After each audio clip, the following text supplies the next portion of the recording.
छत्रपति शिवाजी महाराज की कहानी भारत के सबसे वीर और महान राजाओं में से एक की कहानी है। शिवाजी महाराज का जन्म 1630 में शिवनेरी फोर्ट में हुआ था।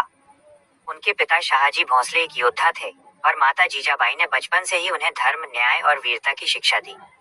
बचपन से ही शिवाजी का सपना था कि हिंदवी स्वराज स्थापित किया जाए, यानी सबसे प्रसिद्ध घटना अफजल खान के साथ हुई।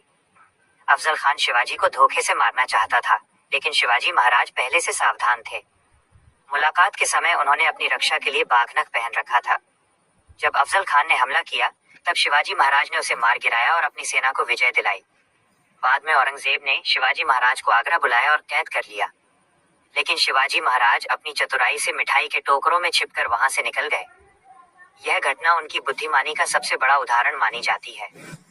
1674 में छत्रपति शिवाजी महाराज का राज्याभिषेक हुआ और वे मराठा साम्राज्य के छत्रपति बने। उन्होंने जनता के लिए न्यायपूर्ण शासन चलाया, महिलाओं का सम्मान किया और किसानों की रक्षा की। अपनी जनता का अपना राज हो। युवावस्था में शिवाजी महाराज ने छोटे छोटे किलों पर कब्जा करना शुरू किया। उन्होंने अपनी बुद्धि और युद्ध कौशल से कई दुर्ग जीते। उनकी सेना कम थी, लेकिन वे पहाड़ों और जंगलों का उपयोग करके दुश्मनों को हराते थे। इसे गुरिल्ला युद्ध नीति कहा जाता है। उस समय मुगल साम्राज्य बहुत शक्तिशाली था। औरंगजेब पूरे भारत पर राज करना चाहता था, लेकिन शिवाजी महाराज ने कभी उसके आगे सिर नहीं झुकाया। उन्होंने कई युद्धों में मुगलों और आदिलशाही सेना को हराया। 1680 में उनका निधन हो गया, लेकिन आज भी उन्हें वीरता, स्वाभिमान और हिंदवी स्वराज के प्रतीक के रूप में याद किया जाता है।